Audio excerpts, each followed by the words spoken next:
إن الحمد لله نحمده ونستعينه ونستغفره ونعوذ بالله من شرور أنفسنا ومن سيئات أعمالنا من يهده الله فلا مضل له ومن يضلل فلا هادي له وأشهد أن لا إله إلا الله وحده لا شريك له وأشهد أن محمدا عبده ورسوله أعوذ بالله من الشيطان الرجيم بسم الله الرحمن الرحيم وقاتلوا في سبيل الله الذين يقاتلونكم ولا تعتدوا إن الله لا يحب المعتدين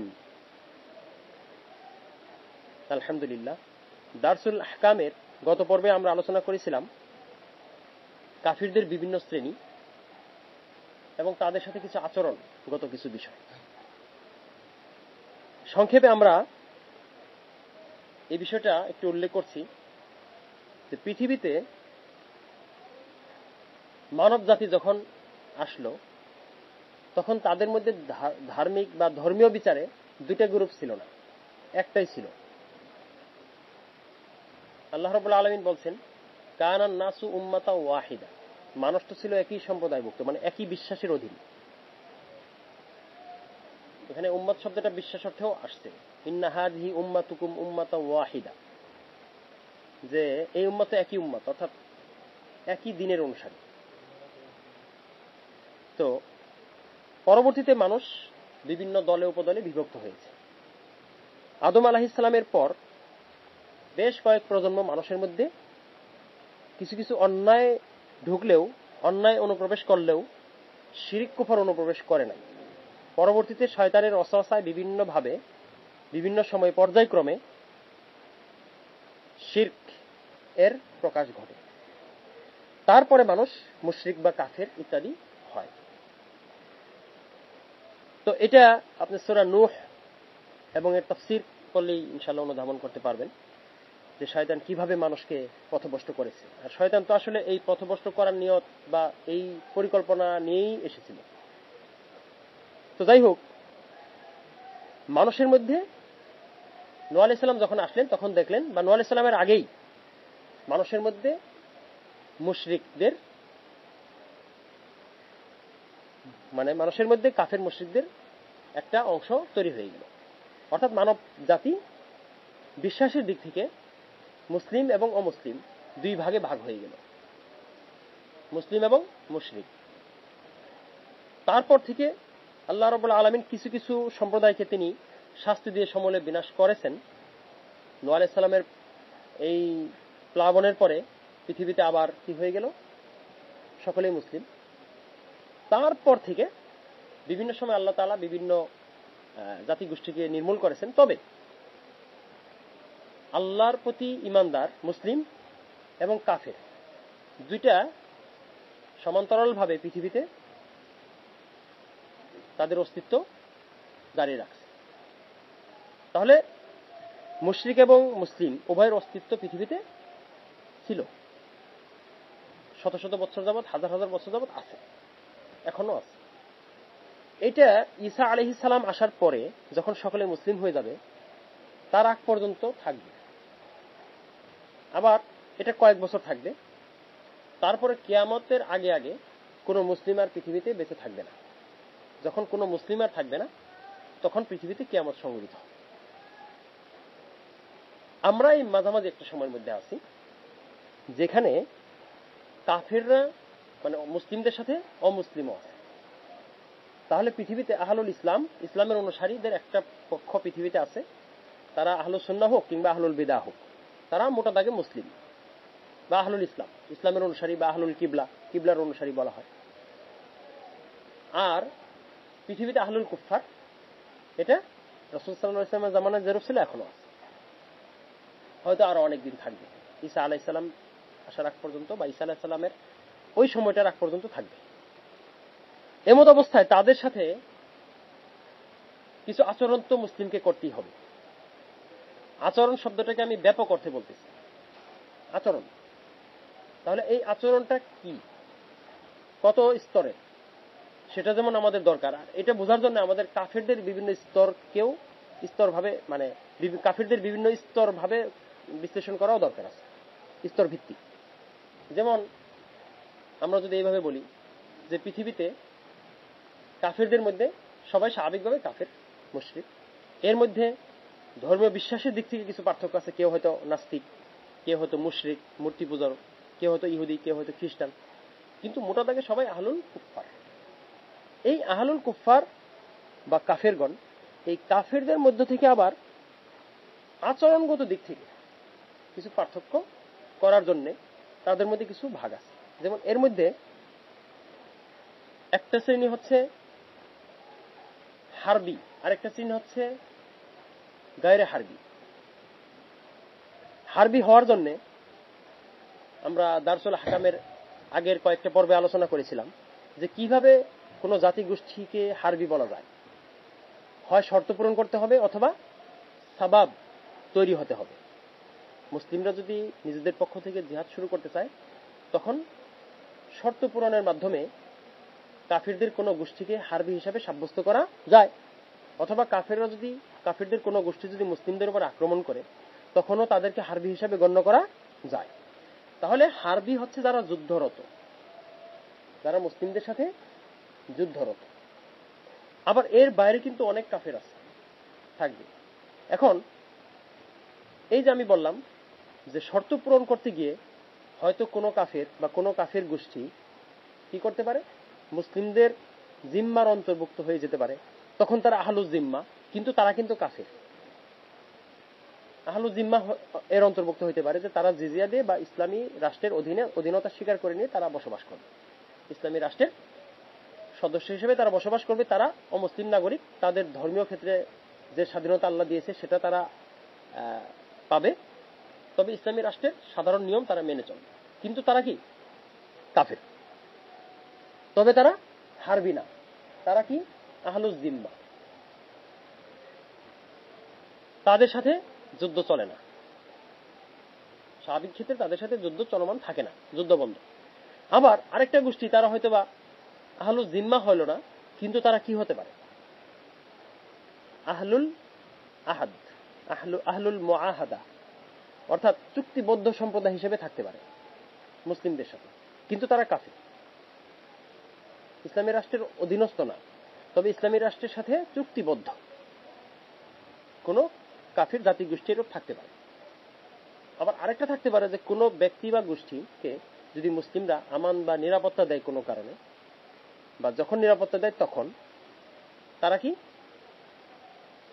হারবি হয় না, অর্থাৎ তারা যুদ্ধরত না, তারা নিরাপত্তা প্রাপ্ত। এইরকম কিছু শ্রেণী থাকতে পারে। কিন্তু এরকম শ্রেণী এক বা একাধিক যাই হোক না কেন, তাদের সাথে বিশ্বাসগত আচরণটা একই, বিশ্বাসগত যে দৃষ্টিভঙ্গি সেটা একই।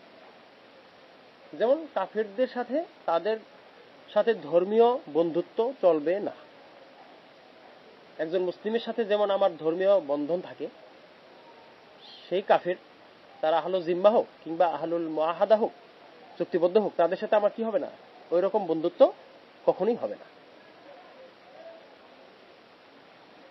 এই দিক থেকে হারবি কাফেরের সাথে আর চুক্তিবদ্ধ কাফেরের সাথে সম্পর্ক একই, মানে পার্থক্য নাই। অন্যান্য আচরণগত পার্থক্য আছে, সেটা আমি পরে বলতেছি। তাহলে দেখা যাচ্ছে যে ইসলামের বিধান অনুসারে যারা সমগ্র কাফেরের সাথে ধর্মীয় দৃষ্টিভঙ্গি একই, ইন্না বুরাআউ মিনকুম ওয়া মিম্মা তা'বুদুনা মিন দুনিল্লাহি কাফারনা বিকুম, যে তোমাদের সাথে এবং তোমরা আল্লাহকে ব্যতীত যাদের পূজা করো তাদের সাথে আমাদের কোনো সম্পর্ক নাই, আমরা সম্পর্ক ছেদ করলাম। কাফারনা বিকুম, আমরা এটাকে প্রত্যাখ্যান করলাম, অস্বীকার করি। অবাদা বাইনানা ওয়া বাইনাকুমুল আদাওয়া ওয়াল বাগদা আবাদান হাত্তা তুমিনু বিল্লাহি ওয়াহদা, এবং তোমাদের সাথে আমাদের সাথে শত্রুতা বিদ্বেষ থাকবে যতক্ষণ না তোমরা এক আল্লাহর প্রতি ঈমান আনো। তাহলে এক আল্লাহর প্রতি ঈমান এনে মুসলিম হওয়ার আগ পর্যন্ত তাদের সাথে আমাদের ধর্মীয় দৃষ্টিভঙ্গি একই, সকল কাফেরের সাথে ধর্মীয় দৃষ্টিভঙ্গি একই। তাহলে পার্থক্য কোথায়? আচরণগত পার্থক্য হবে অন্য জায়গায়। যেমন হারবি যারা, তাদের সাথে আমাদের যুদ্ধ চলবে, কিন্তু বাকি 3 সেক্টর তাদের সাথে আমাদের যুদ্ধ চলবে না। তাহলে এখানে আচরণগত পার্থক্য আমরা দেখলাম। আবার এই যে আহলুজ জিম্মা, আবার চুক্তিবদ্ধ সম্প্রদায় এবং নিরাপত্তা প্রাপ্ত, এই 3টার মধ্যেও একটু পার্থক্য আছে।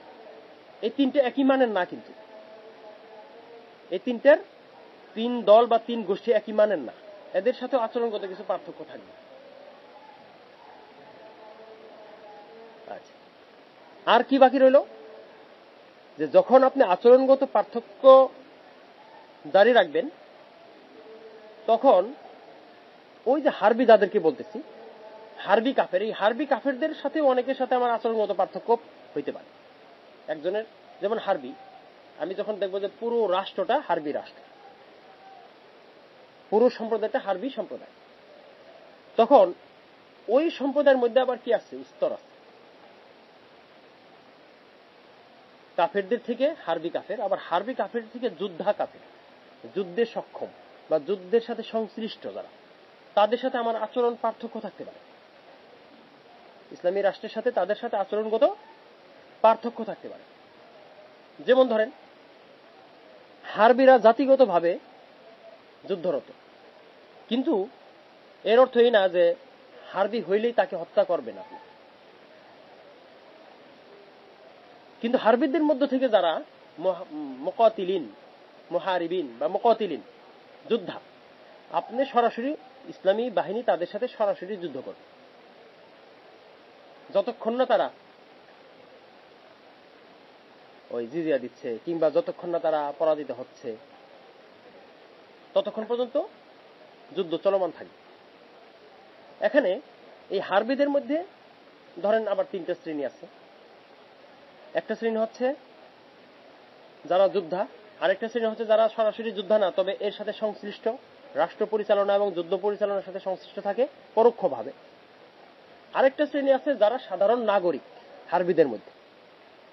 এটা প্রাচীনকাল এবং বর্তমানকাল বা রাষ্ট্রভেদে, অবস্থাভেদে এটার মধ্যে পার্থক্য থাকতে পারে। যেমন ধরেন, মক্কা ছিল দারুল হারব,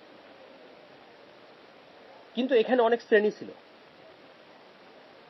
সবাই এই হারবিদের মধ্যে যারা কাফের, মানে হারবি যারা কাফের, তাদের সাথে ধর্মীয় দৃষ্টিকোণ থেকে একই রকম আমরা দৃষ্টিভঙ্গি পোষণ করতাম বা পোষণ করি, কিন্তু তাদের মধ্যে যারা যোদ্ধানা বা যুদ্ধে আসে নাই, তাদের সাথে যোদ্ধার মতো আচরণ করা হয় নাই।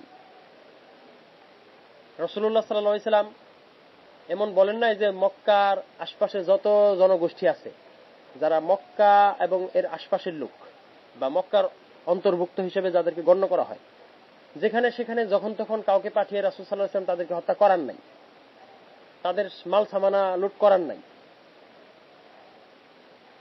তাহলে কাফেরের জানমাল হালাল, এর অর্থ এটা না যে সকল কাফেরটা যখন তখন যেভাবে সেভাবে ইচ্ছামতো কি করা হবে, এটা আমাকে করতে হবে, বিষয়টা এরকম না। এগুলোর প্রায়োগিক ক্ষেত্র আছে, প্রায়োগিক কিছু নিয়ম আছে। তাহলে সেই নিয়মটা কি? সেটা হচ্ছে পর্যায়ক্রমে যারা যোদ্ধা তাদের সাথে যুদ্ধ হবে। যদি দেখা যায় যে ওই যে মিডল গ্রুপ যারা যুদ্ধের সাথে পরোক্ষভাবে জড়িত, তারা যদি আবার যোদ্ধা হয়, তখন তাদের সাথে হবে যুদ্ধ। আবার যদি এমন হয় যে সকল নাগরিক যুদ্ধে আসছে, তখন সকল নাগরিকের সাথে যুদ্ধ হবে। কিন্তু ব্যাপারটা যদি এমন না হয়, তাহলে এটা রাষ্ট্রভেদে, দেশভেদে বা অঞ্চলভেদে পার্থক্য থাকতে পারে। যেমন রোম পারস্য আর ইহুদি গোত্র, এই দুইটাকে একভাবে দেখার দরকার নেই। বনু কুরাইজার ইহুদিদের যারা যুদ্ধে সক্ষম পুরুষ ছিল, তাদের সকলকে চুক্তি ভঙ্গের অপরাধে বিচারিক আদালত তাদেরকে হত্যার আদেশ করেছে। তারা যাকে বিচারক মানছিল, রাসূলকে তারা মানে নাই, তারা বিচারক মানছে তাদের যে মিত্র সাদ বিন মুআজ রাদিয়াল্লাহু তাআলা আনহু, তিনি এমন ফয়সালা দিয়েছেন, এখন তাদের তো মানতে হবে সেটা। সেখানে যোদ্ধা বা যুদ্ধে সক্ষম সকল পুরুষকে হত্যা করা হয়েছে। একজন নারীকেও হত্যা করা হয়েছে, কারণ তার ভূমিকা এরকম ছিল। কিন্তু নারী শিশুদেরকে সাধারণত বন্দী করা হয়েছে।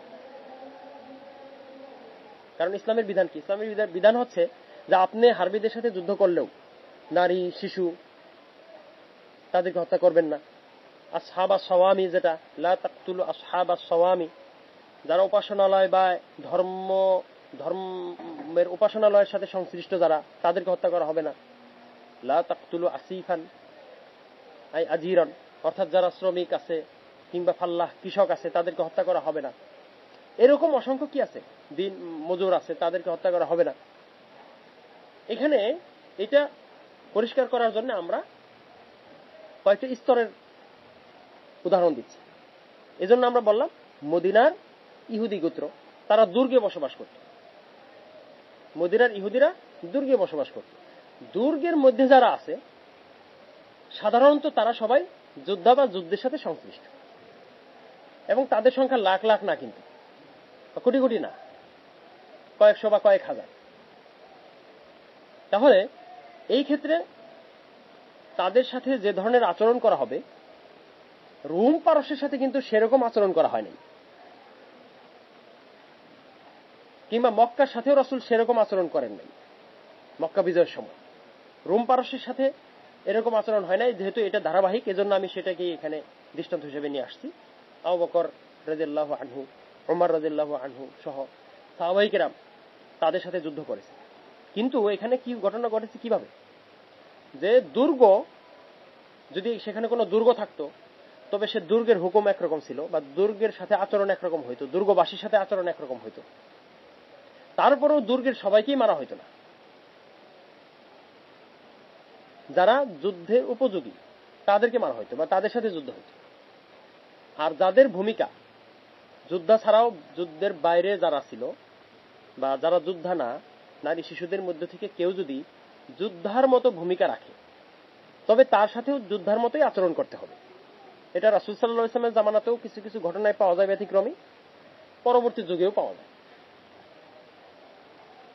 আর এখানে কি রোমান এবং পারস্য সাম্রাজ্যে ব্যাপকভাবে সাধারণ জনগোষ্ঠী তারা ইসলামী রাষ্ট্রের অনুগত হয়ে গেছে, কিন্তু তারা যুদ্ধের ময়দানেও আসে নাই, কিংবা তাদেরকে টার্গেট করে হামলাও করা হয়নি যে একদিক থেকে শুধু রোম পারস্যের লোক যা আছে মেরে ফেলো, এরকম কখনোই হয়নি।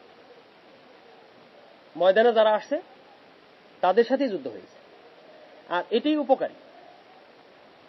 উপকারী, কারণ আপনি ধরেন লাখ লাখ সাধারণ মারলেন, সিভিলিয়ান লাখ লাখ মারলেন, কিন্তু যোদ্ধা মারতে পারলেন না, তাহলে কিন্তু আপনি জিততে পারবেন না, আপনি জয়লাভ করতে পারবেন না, আপনার দুর্নাম হইতে পারে।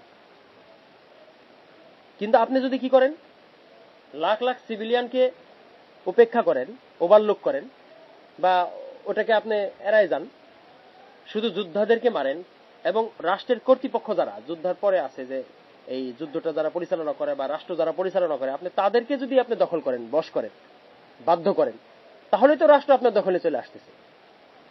তাহলে আমাকে কেন সাধারণ জনগণকে মারতে হবে? মানে পুরুষ হইলেই যে মারতে হবে বিষয়টা কিন্তু তা না, আমি আগেই বলছি। পুরুষের মধ্যে অনেক শ্রেণী থাকতে পারে। এজন্য হারবিদের মধ্যে যারা হারবি তারা আমভাবে তারা শত্রু, যুদ্ধরত। আবার এই হারবিদের মধ্যে একটা অংশ হচ্ছে রাষ্ট্র পরিচালনা করে বা যুদ্ধ পরিচালনা করে, যুদ্ধের সাথে জড়িত থাকে। তাদের ভূমিকা কখনো অবস্থা ভেদে ওই যে হারবি সাধারণ জনগণের মতো হইতে পারে, আবার কারো অবস্থা সৈনিকের মতো হইতে পারে, অবস্থা ভেদে। যখন যেটা হয় সেটাই আমরা আরোপ করব, সেটাই আমরা প্রয়োগ করব, সেই আচরণই আমরা করব যখন তার অবস্থান যেরকম। আর স্বাভাবিকভাবে যারা যোদ্ধা, আমরা তাদের সাথে যুদ্ধই করব, তাদেরকে আমরা পরাজিত করব। এর মাধ্যমে আমরা কি করতে পারবো? আল্লাহর দ্বীনকে সমাজে প্রতিষ্ঠা করতে পারবো, রাষ্ট্রীয়ভাবে প্রতিষ্ঠা করতে পারবো। তো এজন্যে আপনার রোমান এবং পারস্য সাম্রাজ্যে যেভাবে অভিযান পরিচালনা করা হয়েছে এটা আমাদের কাছে পরিষ্কার। আমরা এইভাবে ইনশাআল্লাহ বিষয়টাকে দেখব। হারবিদের কোন অংশের উপর আক্রমণ করা যায়, সেটার কিছু কি আছে, নিয়ম আছে, শর্ত আছে, কারণ আছে। যদি যথাযথ কারণ, শর্ত বা প্রক্রিয়ায় সেটা করা হয় সমস্যা নাই। কিন্তু প্রক্রিয়া ছাড়া ঢালাওভাবে, অন্ধভাবে আপনি হারবি হইলেই যে হারবি অন্তর্ভুক্ত জনগোষ্ঠী হইলে তার উপর আক্রমণ করবেন, বিষয়টা এরূপ না। এখানে বরং আমরা এই শ্রেণীগুলোর প্রতি খেয়াল রাখবো। এই শ্রেণীগুলো কি? যোদ্ধা, এখন এই যুদ্ধের ময়দানে যারা আসতেছে বা দুর্গের মধ্যে যারা আছে তাদের মধ্যেও অনেক দাস আছে, দাস ছিল, তাদের মধ্যে অনেক শ্রমিক আছে যারা যোদ্ধা না, তাদের মধ্যে শিশু থাকতে পারে, নারীও থাকতে পারে যারা যোদ্ধা না বা যুদ্ধের কাজ করে না। তখন কিন্তু আমরা তাদের সাথে যোদ্ধার মতো আচরণ করব না। কিন্তু নারী, শিশু বা সাধারণ লোক যারা এই যোদ্ধার মতো আচরণ করবে আমরা তার সাথে যোদ্ধার মতো আচরণ করব, এটা পরিষ্কার।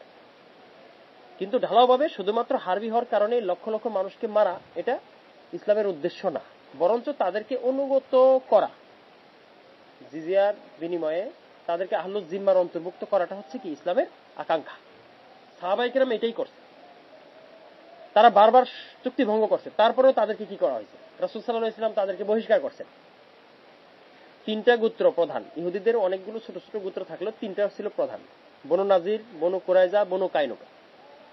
বদরের পর একটা, উহুদের পর একটা, খন্দকের পর একটা, তিনটা গোত্রকে কি করা হয়েছে?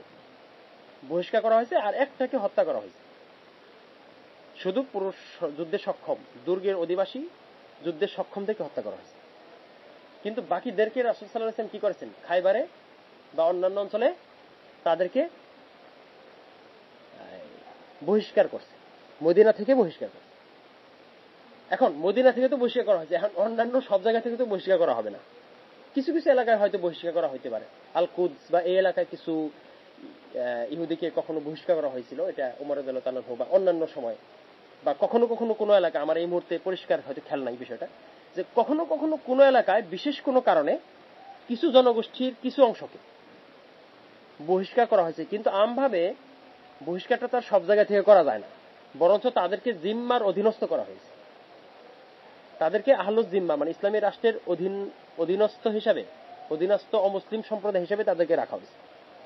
এইটার জন্য সাহাবায়ে কেরাম চেষ্টা করছেন, এবং অনেকে বারবার চুক্তি ভঙ্গ করার পরও শুধু তাদের নেতৃবৃন্দকে হত্যা করছে, কিন্তু সাধারণ জনগোষ্ঠীকে কি করেন নাই? হত্যা করেন নাই, বরঞ্চ তাদেরকে আহলুজ জিম্মা হিসেবে রাখছেন। আরেকটা জিনিস কি, যে যখন কেউ কোনো একটা অঞ্চলের অধীনস্থ মানে মুসলিম শাসনের অধীনে চলে আসার পরে তাদের মন কিন্তু প্রথম অনেক দিন সেই অধীনতা মেনে নিতে পারবে না। এটা মানুষের মনস্তাত্ত্বিক দিকটাও সাহাবায়ে কেরাম বিবেচনা করছেন। এজন্য তারা একাধিকবার তারা বিদ্রোহ করলেও বা একাধিকবার তারা বিশ্বাস ভঙ্গ করলেও আবারও আগের শর্তেই বা কিছুটা কাছাকাছি শর্তে তাদের সাথে আবার সন্ধি হয়েছে, বা তাদেরকে আবার আহলুজ জিম্মার অন্তর্ভুক্ত করা হয়েছে। এইভাবেই সারা পৃথিবীর বেশিরভাগ এলাকা মুসলিমরা জয় করছে। বেশিরভাগ এলাকা মুসলিমরা জয় করেছেন কিভাবে? এই সন্ধির মাধ্যমে, কিংবা আপনার এই আহলুজ জিম্মার অন্তর্ভুক্ত করা হয়েছে। এই যে রোমান পারস্য সাম্রাজ্যের এশিয়া, ইউরোপ, আফ্রিকার যে প্রধান অঞ্চলগুলো, ভারত উপমহাদেশ সহ, এখানে কিন্তু এরূপ ঘটনাই ঘটেছে। তাহলে আমরা দেখতেছি যে আমরা তাদের সাথে যে যুদ্ধ করতেছি, আল্লাহ তাআলা যেভাবে বলছেন তাদের সাথে যুদ্ধ করো, শেষে বলছেন হাত্তা ইউতুল জিজিয়াতা আইয়াদি ওয়া হুম সাগিরুন, যতক্ষণ না তারা অবনত হস্তে জিজিয়া দেয় বা আনুগত্য স্বীকার করে নেয় ইসলামের বা ইসলামী শাসনের, ততক্ষণ পর্যন্ত আমরা তাদের সাথে যুদ্ধ করব। তো এই যুদ্ধটা এখানে শুধুমাত্র তাদেরকে হত্যা করাটা এখানে মূল বিষয় না। মূল বিষয় হচ্ছে তাদের কর্তৃপক্ষকে ঘায়েল করা। তাদের কর্তৃপক্ষের কাছ থেকে ইসলামিক কর্তৃপক্ষ তাদের রাষ্ট্রটাকে কি করবে? দখল করবে, বা তাদের রাষ্ট্রটা নিয়ন্ত্রণ করবে, যাতে সেখানে তারা কি করতে পারে? মুসলিমরা কোন প্রকার বাধা প্রতিবন্ধকতা ছাড়াই আল্লাহর বাণীকে প্রচার করতে পারে। যখন পৃথিবীর এক প্রান্ত থেকে আরেক প্রান্ত ইসলামী রাষ্ট্রের অধীনস্থ হয়, অন্তর্ভুক্ত হয়, তখন তো সবাই কাউকে কোনো অমুসলিমকে জোর করে জোর করে মুসলিম বানানো হবে না। কিন্তু এই অমুসলিমদের উপরে বা অমুসলিমদের কাছে ইসলামের দাওয়াকে পেশ করা হবে, এটার কোনো বাধা থাকবে না, এটার কোনো বাধা থাকবে না। যেরূপ আমি আগেও বলেছি যে হুয়াল্লাযী আরসালা রাসূলাহু বিল হুদা ওয়া দীনিল হক লিইয়ুযহিরাহু আলা দ্বীনি কুল্লি ওয়ালাউ কারিহাল মুশরিকুন। তিনি তার রাসূলকে হিদায়াত এবং সত্য দ্বীন সহকারে প্রেরণ করেছেন, যাতে তিনি এটাকে অন্য সকল দ্বীনের উপরে বিজয়ী করতে পারেন, যদি মুশরিকরা সেটা চায় না। এখন কিভাবে সেটা? সবাইকে জোর করে, কাউকে তার জোর করে মুসলিম বানানো যাবে না, ইসলামের নিয়ম এটা না। তাহলে এখানে যেটা হয় সেটা হলো যে যাতে আল্লাহর দ্বীন পৃথিবীর এক প্রান্ত থেকে আরেক প্রান্তে প্রচারিত হতে পারে, কোনো বাধা না থাকে আল্লাহর দ্বীন প্রচারের ক্ষেত্রে। এবং এই আহলুজ জিম্মা বা চুক্তিবদ্ধ সম্প্রদায় বা অন্যান্য কাফের গোষ্ঠী তারা যাতে আল্লাহর দ্বীন শুনতে পারে, দ্বীনের আবেদন শুনতে পারে, আহ্বান শুনতে পারে, এবং তারা যাতে বেশির থেকে বেশি, যত বেশি সম্ভব বেশি সংখ্যক মানুষ ইসলাম ধর্ম গ্রহণ করতে পারে। সাহাবায়ে কেরাম এই লক্ষ্য নিয়ে কাজ করতেন আল্লাহর উদ্দেশ্যের সাথে। রাসূল এবং সাহাবায়ে কেরামের উদ্দেশ্য ছিল সামঞ্জস্যপূর্ণ এবং তারা এইভাবেই কাজ করেছেন। পর্যায়ক্রমে পৃথিবী পরিবর্তন হয়ে গেছে। মুসলিমরা শাসন করেছে, তখন মুসলিমদের সংখ্যা ছিল কম, তারা ছিল সংখ্যালঘু। কাফেররা ছিল সংখ্যা গরিষ্ঠ, মানে সংখ্যা গরিষ্ঠ অর্থাৎ বেশিরভাগ ছিল কাফের, মুসলিম ছিল কম। কিন্তু পর্যায়ক্রমে তাদের কাছে আল্লাহর দ্বীনকে প্রচারের মাধ্যমে কোন প্রকার বাধা বিঘ্ন ছাড়া যখন ইসলামী রাষ্ট্র আল্লাহর দ্বীনকে প্রচার করেছে, মুসলিমরা পৃথিবীর দিকে দিকে যখন ইসলামটাকে প্রচার করেছে, তখন তারা পর্যায়ক্রমে ইসলাম গ্রহণ করেছে। আজকের ইরাক, সিরিয়া, ইয়েমেন,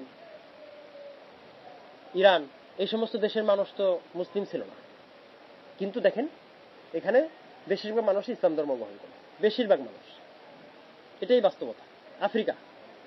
আফ্রিকার বেশিরভাগ মানুষ ইসলাম ধর্ম গ্রহণ করেছে, এশিয়ার এই অঞ্চল বেশিরভাগ মানুষই ইসলাম ধর্ম গ্রহণ করছে। তাহলে স্বাভাবিকভাবে আমরা দেখতেছি যে আসলে যে পৃথিবীতে আল্লাহর বাণীকে সমুন্নত করা, শ্রেষ্ঠ হিসাবে প্রতিষ্ঠিত করা আল্লাহর বাণীকে, ইসলামকে, দ্বীনকে, কোরআনকে, এটাই আমাদের উদ্দেশ্য। আর এই উদ্দেশ্যটা কিন্তু সফল হয়েছে। পরবর্তীতে আবার আমাদের হাত থেকে এই ক্ষমতা কাফেররা নিয়ে নিয়েছে। সেটা কিভাবে? সেটা আমাদের দুর্বলতার কারণে। মানে এরূপ না যে কাফেররা আসলে অনেক বেশি বুদ্ধিমান, অনেক বেশি উন্নত, এরকম না। আমাদের দুর্বলতার কারণে তারা সুযোগ নিয়েছে এবং এটার দোষটা আমাদেরই। মুসলিম উম্মাহকে আবারও হারানো গৌরব, হারানো মর্যাদা ফিরে পেতে চাইলে অবশ্যই মুসলিম উম্মাহকে আমাদের প্রথম যুগের উম্মার মতোই কাজ করতে হবে। তো এজন্য আমরা কার সাথে কি আচরণ করব এটা খুব গুরুত্বপূর্ণ। তাহলে যারা হারবি এবং হারবিদের মধ্যে থেকে যারা যোদ্ধা, এবং এই যোদ্ধাদের আশপাশেও অনেক নিরস্ত্র কাফের থাকতে পারে, যাদেরকে হত্যা করা জরুরি না। হত্যা করা যদি জরুরি না হয় তবে তাদেরকে হত্যা করা যাবে না, দরকার নেই। আর সরাসরি রাসূল সাল্লাল্লাহু আলাইহি ওয়াসাল্লাম অনেককে হত্যা করতে নিষেধ করেছেন, সেটা তো আমরা বললাম। নারী, শিশু, যারা উপাসনালয়ের সাথে সংশ্লিষ্ট, ধর্মগুরু কিংবা এই ধরনের মানুষ, তারপরে যারা শ্রমিক, মজুর, কৃষক, এই ধরনের যত লোক আছে যারা আসলে এর সাথে সংশ্লিষ্ট না, তাদেরকে হত্যা করা নিষেধ। তো কখনো কখনো তাদের কাউকে কাউকে হত্যাও করা যাবে যদি তাদের ভূমিকা যোদ্ধাদের মতো হয়, কিংবা হুমকি দেয়, তারা যদি হুমকি হিসাবে দেখা দেয়, তখন তাদের সাথে যুদ্ধ করা যাবে বা যোদ্ধার মতো আচরণ করা যাবে। তো এইভাবেই আমরা কি করব? আল্লাহর দ্বীনকে বিজয়ী করার লক্ষ্যে কাফেরদের সাথে জিহাদ করব, কিতাল করব, কিন্তু শরিয়াকে মেনে করব, অন্ধভাবে না, সচেতনভাবে। আমাদেরকে সচেতনভাবে করতে হবে, অন্ধভাবে করা যাবে না। কোনো আমল অন্ধভাবে হয় না, ঈমানও অন্ধভাবে হয় না। এই বিষয়টা আমাদের মাথায় রাখতে হবে যে ঈমান, আমল, ইবাদত, এটা অন্ধভাবে হয় না, এটা সচেতনভাবে হয়, জ্ঞানের সাথে হয়। জ্ঞান, বুদ্ধি, হিকমত, প্রজ্ঞা প্রয়োগের সাথে সাথে হয়। এবং এটা এখানে হত্যাটা মূল কাজ না, আল্লাহর দ্বীনকে বিজয়ী করাটা মূল কাজ। আল্লাহর দ্বীনকে বিজয়ী করার পথে যারা বাধা, শুধু তাদের সাথেই যুদ্ধ হবে। আর এই যোদ্ধাদের মধ্যে থেকে যারা হত্যাযোগ্য তাদেরকে হত্যা করতে হবে, আর যারা হত্যাযোগ্য না তাদেরকে হত্যা আমরা এড়িয়ে যাই। কারণ তাদেরকে মারলে আমাদের বিশেষ কোনো লাভ নাই। বরঞ্চ তারা যদি আমাদের শত্রু না হয়, তারা যদি আমাদের সাথে খারাপ আচরণ না করে, তবে তাদের সাথে মহানুভবতা প্রদর্শন করার ক্ষেত্রে শরীয়ত বাধা দেয় না, যেটা সূরা মুমতাহানার মধ্যেও আসছে। তাদের সাথে ইনসাফের আচরণ করতে শরীয়ত আমাদেরকে নিষেধ করে না। এইখানে এই বিষয়গুলো, জিহাদ, যুদ্ধ, আচরণ, দাওয়া, এগুলো সমন্বিতভাবে আমাদের দেখতে হবে, সমন্বিতভাবে প্রয়োগ করতে হবে। তবেই আমরা কি করতে পারবো? একটা আরেকটা থেকে বিচ্ছিন্ন না। শরীয়তের কোনো বিধান, ঈমান থেকে শুরু করে কোনো আমল একটা আরেকটা থেকে বিচ্ছিন্ন না, একটার সাথে আরেকটার গভীর সম্পর্ক আছে। এই সম্পর্ক উপলব্ধি করার মাধ্যমেই আমাদেরকে এই আমলগুলো করতে হবে। আলহামদুলিল্লাহ, দারসুল আহকামের এই পর্বে আমরা আলোচনা করলাম যেসব বিষয়গুলো, সেখানে মূলত আল্লাহ তাআলার ওই বাণীর প্রতিফলন সেটা হচ্ছে ওয়াকাতিলু ফি সাবিলিল্লাহিল্লাযীনা ইউকাতিলুনাকুম ওয়ালা তা'তাদু ইন্নাল্লাহা লা ইউহিব্বুল মু'তাদিন। তোমরা তাদের সাথে যুদ্ধ করো যারা তোমাদের বিরুদ্ধে যুদ্ধ করে, কিন্তু সীমা লঙ্ঘন করো না, কারণ আল্লাহ রাব্বুল আলামিন সীমা লঙ্ঘনকারীকে ভালোবাসেন না। এটা খুবই জরুরি বিষয় এজন্যই যে সীমা লঙ্ঘন করা যাবে না, আল্লাহর হুকুম মানতে হবে, আল্লাহর বিধান মানতে হবে, বা আল্লাহর বিধান মেনেই জিহাদ এবং জিহাদের সকল আমল করতে হবে। কিন্তু কোনো ক্ষেত্রেই শরিয়াতের যে সীমানা, সেই সীমানা লঙ্ঘন করা যাবে না।